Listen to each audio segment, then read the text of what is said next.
L'entretien d'embauche. Questions fréquentes. Ce texte est une suite de questions que tu devrais connaître pour préparer ton entretien d'embauche. Pour chaque question, j'ai formulé une réponse. Libre à toi de l'adapter à ta guise. Alors, première question. Parlez-moi de vous. Comme la question est ouverte, tu as le choix de l'aborder comme il te semble. Tu pourrais utiliser la démarche PPF, qui veut dire présent, passé, futur. Donc, tu abordes d'abord le présent, le passé et le futur. Alors, tout d'abord, parle de ta situation présente. Donc, le présent. Actuellement, je suis à la recherche d'un emploi depuis 3 semaines, dans le domaine de la comptabilité, l'ingénierie, etc. Chercher un travail me prend une grande partie de la journée. Puis tu parles de ce que tu faisais comme travail, tu peux donner des détails. Après tu parles du passé. Avant ça, je travaillais dans une agence immobilière, ma principale activité était de contacter des organismes publics pour blabla. Tu peux aussi expliquer ce que tu as appris ou acquis. Exemple, ce travail m'a permis de connaître le fonctionnement des organismes publics pour obtenir des subventions. Donc ça c'était le passé. Le futur. Tout ce que je connais à ce sujet, je peux l'appliquer dans votre entreprise sans difficulté. Alors, deuxième question intéressante. Pourquoi cherchez-vous un emploi? Le mieux, c'est d'expliquer que tu es arrivé il y a peu de temps au Québec et que tu recherches activement un emploi. Par exemple, je viens d'arriver au Québec et je recherche activement un emploi comme celui que vous proposez. Alors, troisième question. Pourquoi êtes-vous venu vivre au Québec? Alors là, je pense que cette question n'est pas recevable. Il s'agit d'une décision personnelle qui n'a pas de lien direct avec tes compétences pour le poste à pourvoir. Dans ce cas, je répondrai poliment selon mon tempérament.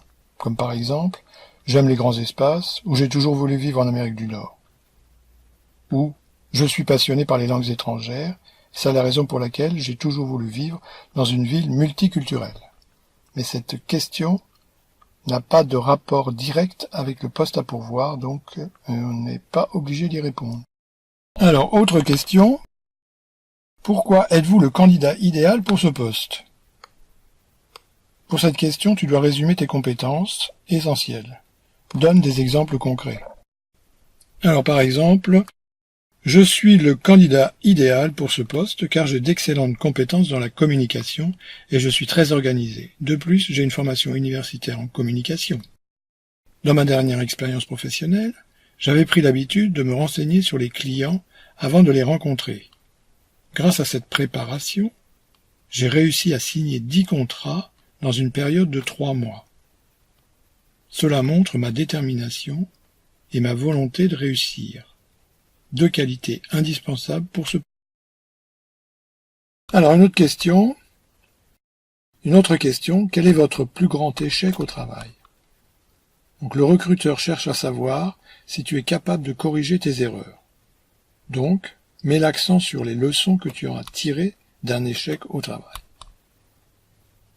Alors, un exemple, un client était mécontent parce que nous lui livrions ses produits dans un emballage non conforme à ses attentes. Et il a commencé à réclamer une remise sur le prix. J'en ai tiré une leçon. Il est important de dialoguer dès le début avec ses clients pour échanger sur ses attentes au lieu d'attendre que les choses ne s'aggravent. Alors, autre question. Quel est votre pire défaut? Le recruteur cherche à savoir si tu es capable de te remettre en question. Ne dis pas que tu n'as pas de défaut, tout le monde en a. Décris simplement tes points faibles et explique comment tu fais pour les corriger. Alors les exemples possibles, par exemple, je suis une personne sensible, mais je parviens à maîtriser de mieux en mieux mon émotivité par des exercices de relaxation. Ou un autre exemple, je suis un peu introverti et parfois j'ai tendance à m'effacer. Pour m'améliorer, je participe à des groupes de discussion où je prends la parole. Une autre question, j'ai tendance à stresser quand on me donne un travail dont l'échéance est serrée, où je n'ai pas beaucoup de temps pour analyser correctement le dossier. Dans ce cas, Je valide plus souvent l'avancement des travaux avec mon directeur. Alors surtout, évite de transformer tes défauts en qualités. Du genre, je suis trop dynamique, mes défauts sont minimes par rapport à mes qualités, je suis trop perfectionniste, etc. Les recruteurs entendent cela tous les jours. Alors, autre question. Où vous voyez-vous dans 3 ou 5 ans? L'employeur cherche à évaluer si le mariage, entre guillemets, pourrait durer longtemps. Dans ce cas, réponds selon ta vision des choses. Alors, une autre question. Quel est le travail ou la mission dont vous êtes le plus fier? Choisis une mission qui est en rapport avec les activités du poste sur lequel tu postules. Utilise la méthode STAR, S comme situation, T comme tâche, A comme action, R comme résultat. Donc tout ça pour expliquer ta situation. Donc utilise la méthode STAR qui est expliquée dans le livre. Alors une autre question. Dans votre travail, qu'est-ce que vous aimez le moins? Évite d'être négatif envers ton dernier employeur, mais explique ce que cet emploi t'a apporté. Parle des aspects négatifs dans ton travail dans un esprit positif. Par exemple, j'ai vraiment apprécié mon travail antérieur et j'ai beaucoup appris. Cependant, ce qui m'a poussé à changer, c'est qu'il n'y avait pas de possibilité de promotion. Ou, on peut dire autre chose, je ne m'entendais pas avec mon responsable. Alors après, vous avez une liste d'autres questions qui pourraient être utiles dans la préparation de ton entrevue. Par exemple, préférez-vous travailler seul ou en groupe?